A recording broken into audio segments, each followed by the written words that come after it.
morning class. Jai Vigyan. I hope you all are doing good at your home. In English, we have already completed our chapters in literature part.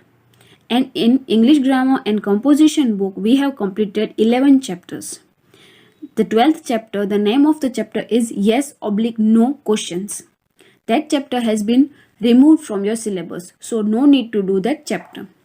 Chapter number 13 was comprehension writing and composition writing, which I have already completed in live sessions.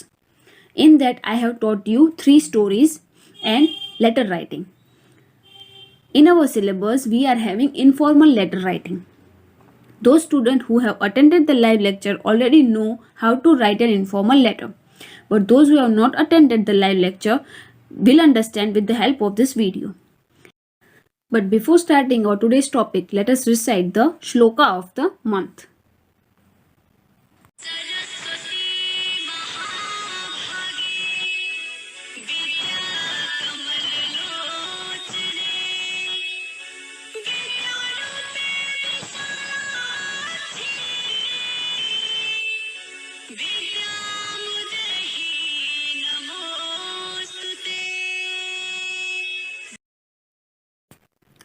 So let's get started. What is a letter? Letter क्या है? Written message conveyed from one person to another is called a letter. जब हम कोई भी written message भेजते हैं एक इंसान से दूसरे इंसान को, उसे बोलते हैं हम लेटर. जनरली हम लेटर कैसे भेजते हैं? Via post. Communication in a written format is known as letter. ठीक है. लाइव लेक्चर में मैंने आपको ये भी बताया था कि there are 2 types of letter. कौन से हैं वो 2 types? First one is formal letter and second one is informal letter. ये चीज़ भी मैंने आपको समझाई थी. फॉर्मल लेटर हम कब लिखते हैं? जनरली हम फॉर्मल लेटर तब लिखते हैं जब हम किसी बिजनेसमैन या बिजनेस पर्सन या प्रोफेशनल पर्सन को लेटर लिख रहे हो.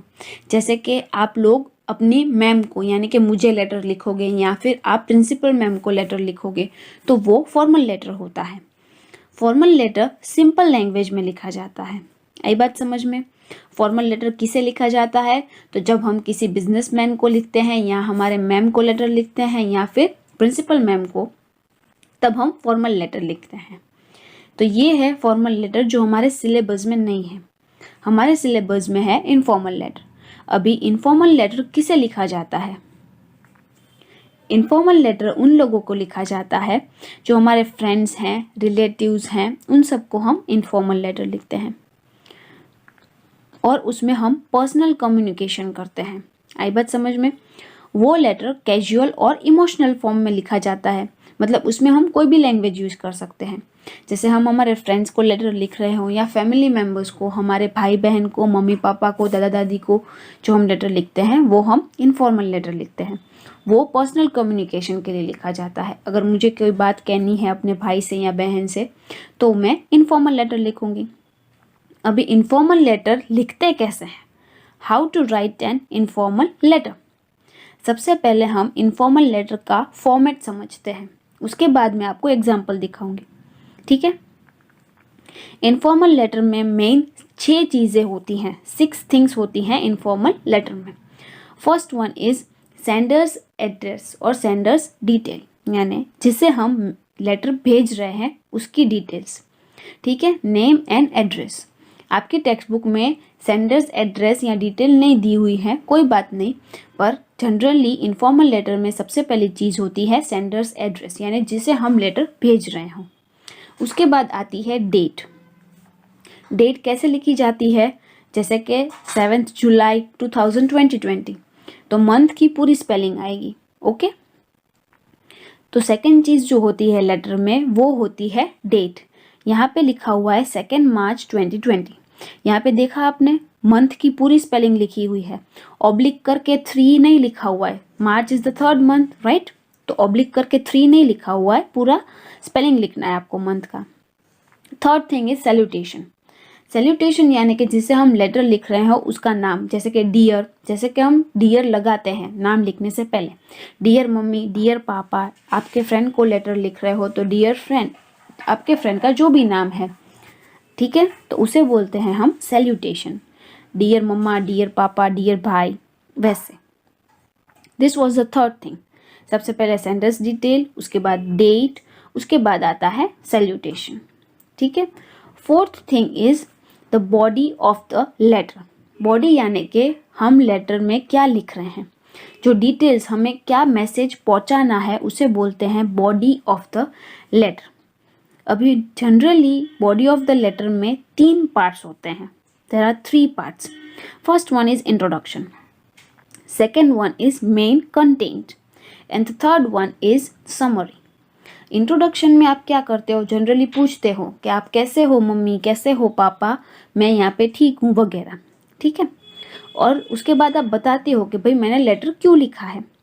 सेकंड में आप डिटेल में लिखते हो कि भाई मैंने लेटर इसलिए लिखा है कि मुझे कोई चीज़ खरीदनी है, या मुझे पैसों की ज़रूरत है, या फिर आपके पेरेंट्स ने आपको कोई गिफ्ट भेजा है तो थैंक यू बोलने के लिए आप लेटर लिखते हो कि थैंक यू, मुझे आपका गिफ्ट बहुत अच्छा लगा वगैरह। और समरी, लास्ट में जब हम उन्हें बाय बोलते हैं, टेक केयर बोलते हैं, तो उसे हम समरी बोलते हैं, जो लास्ट में लिखा जाता है कि सी यू सून, हम जल्दी मिलेंगे, आई मिस यू वगैरह वगैरह, ठीक है। इनफॉर्मल लेटर कैजुअल टोन में होता है, वो आप कोई भी टोन में, कोई भी लैंग्वेज में लिख सकते हो। उसमें आप कॉन्ट्रैक्शंस भी यूज़ कर सकते हो। जनरली हम कॉन्ट्रैक्शंस को क्या बोलते हैं, दैट इज शॉर्ट फॉर्म, जो हमने ऑलरेडी ग्रामर में एक चैप्टर सीखा हुआ है। जैसे कि आई हैवेंट हम यूज़ कर सकते हैं instead of I have not, तो वो कॉन्ट्रैक्शंस है। उसके बाद हम एक्सक्लेमेटरी सेंटेंस भी यूज़ कर सकते हैं इनफॉर्मल लेटर में, जैसे कि कॉन्ग्रेचुलेशंस वगैरह। उसके बाद एक्सक्लेमेशन मार्क आता है। उसके बाद है एक्टिव वॉइस। जनरली ये लेटर एक्टिव वॉइस में लिखा जाता है। एक्टिव वॉइस आपको डिटेल में हायर स्टैंडर्ड्स में आ जाएगा। उसके बाद इनफॉर्मल लेटर में कोई भी स्ट्रिक्ट रूल्स नहीं होते हैं कि लेटर ऐसा ही होना चाहिए वगैरह, वो आप कैसे भी लिख सकते हो, ठीक है। तो ये हमारे पार्ट्स हैं, बॉडी के जो मेन पार्ट्स, यानी कि लेटर में जो होना चाहिए एक्चुअल मैसेज। उसके बाद आता है कॉम्प्लीमेंट्री क्लॉज। कॉम्प्लीमेंट्री क्लॉज क्या होता है, योर्स लविंगली, योर्स फेथफुली, जो हम लिखते हैं उसे हम कॉम्प्लीमेंट्री क्लॉज कहते हैं।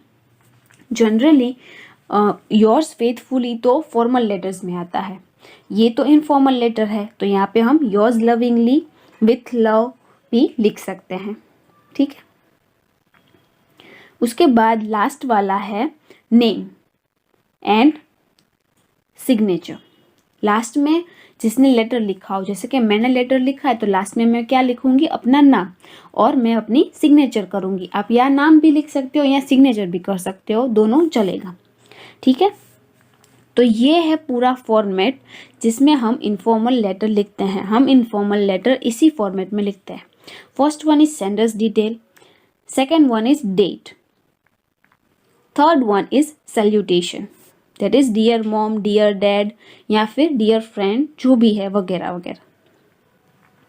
फोर्थ वन इज बॉडी, मतलब डिटेल्स, आपको जो मैसेज कन्वे करना है वो। Fifth one is complimentary close, that is yours lovingly with love, okay. And sixth one, last one is name and the signature. Either आप name लिख सकते हो या आप सिग्नेचर कर सकते हो, दोनों ही चलेगा, ओके।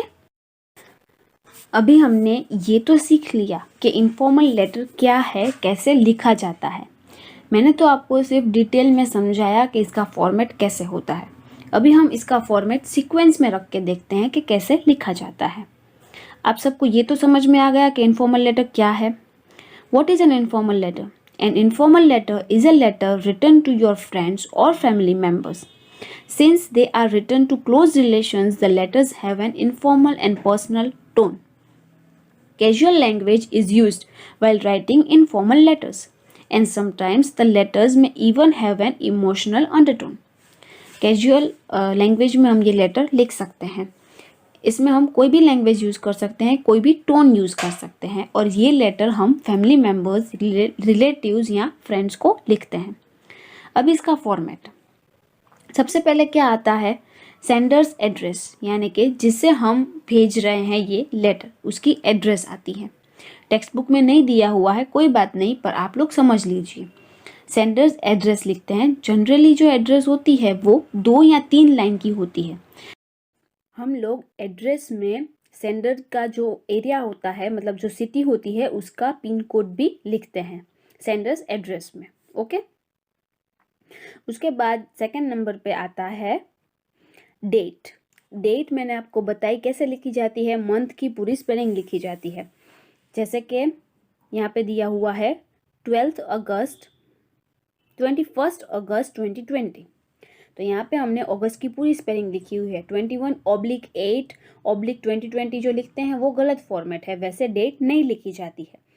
डेट लिखी जाती है 21 अगस्त 2020, यानी कि मंथ की पूरी स्पेलिंग आती है उसमें। उसके बाद आता है सैल्यूटेशन।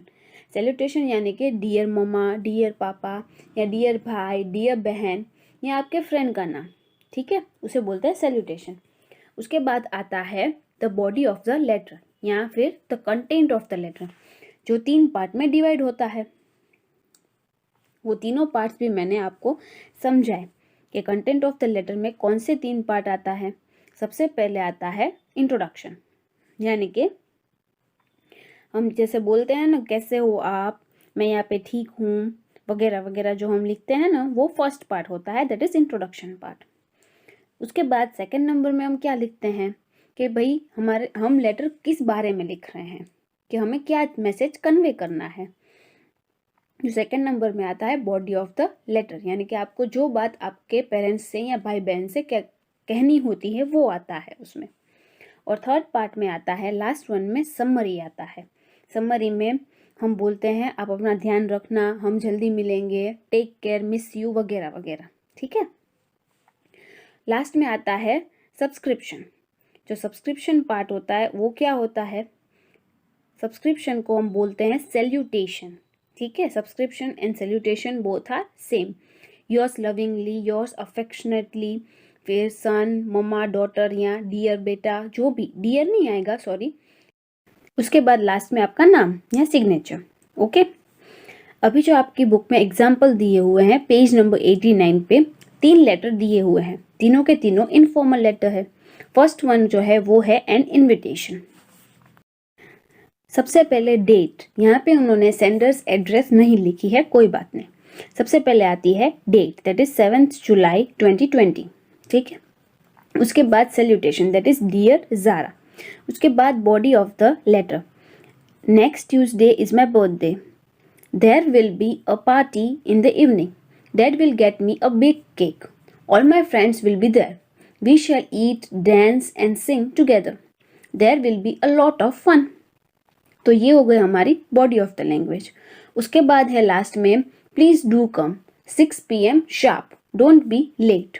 तो ये हो गई हमारी समरी। और लास्ट में क्या आया, योर्स लविंगली, तो इसे हम क्या बोलते हैं, लास्ट में जो आता है उसे हम क्या बोलते हैं, yours faithfully, yours lovingly, with love, sincerely, उसको हम बोलते हैं कॉम्प्लीमेंट्री क्लॉज। और उसके बाद लास्ट में आपका नाम, यहाँ पे रूबी लिखा हुआ है, हम रूबी भी लिख सकते हैं या फिर हमारी सिग्नेचर भी कर सकते हैं। तो ये था फर्स्ट एग्जाम्पल जो आपकी बुक में दिया हुआ है, ठीक है। उसके बाद नेक्स्ट लेटर है रिप्लाई टू द इन्विटेशन। अभी आपकी फ्रेंड ने आपको इन्विटेशन भेज दिया है बर्थडे पार्टी का, उसके बाद हम उसे रिप्लाई करेंगे। सबसे पहले आएगा डेट, उसके बाद salutation, that is dear Ruby, thanks for your invitation, congratulations, I shall certainly come with a nice gift for you, keep guessing. अभी देखो यहाँ पे हमने कोई भी लैंग्वेज यूज़ की, कैजुअल लैंग्वेज, ठीक है। यहाँ पे कोई रूल्स नहीं है कि सिंपल लैंग्वेज ही यूज़ करनी है। यहाँ पे हमने एक्सक्लेमेशन मार्क भी यूज़ किया है और फिर ये भी लिखा है कि कोई नाइस गिफ्ट लेके आऊँगी, तो ये नॉर्मल लैंग्वेज हुई, ठीक है। और ये थैंक्स फॉर योर इन्विटेशन है जो इंट्रोडक्शन है। उसके बाद I shall meet your new friends at the party, it will be a happy day for all of us, ये हो गई हमारी समरी। और उसके बाद आता है with love Anwar, sorry with love Zara, ठीक है। तो ये विथ लव हो गया हमारा कॉम्प्लीमेंट्री क्लॉज एंड ज़ारा हो गया नाम। तो यहाँ पे जो मैंने आपको समझाया था कि body of the letter 3 part में डिवाइड की हुई होती है। सबसे पहले इंट्रोडक्शन, उसके बाद जो कंटेंट होता है और उसके बाद समरी। तो ये जो रूल होता है वो हमें फॉलो करना होता है फॉर्मल लेटर्स में। इनफॉर्मल लेटर्स में आप कैसे भी लिख सकते हो, ठीक है। उसके बाद last letter, thanking for gift. आपको जो गिफ्ट भिजवाई है उसके लिए थैंक्स लेटर लिखना है। सबसे पहले डेट, दैट इज 6 जनवरी 2020। उसके बाद सैल्यूटेशन, डियर अंकल। उसके बाद thanks for your loving gift, a cricket bat and a ball, what a surprise, you know I love to play cricket, all my friends have liked your gift, next Sunday we shall play a match with new ball and bat, thank you uncle, with love Anwar. तो ये हो गया हमारा third letter, that is thanks giving letter, ठीक है। तो ये तीनों लेटर आप लोग लर्न कर लीजिएगा, ओके। और वो बहुत ही इजी है। इनफॉर्मल लेटर तो बहुत ही इजी होते हैं, फॉर्मल लेटर थोड़ा डिफिकल्ट होते हैं, okay. So see you in the next video, till then take care, bye bye.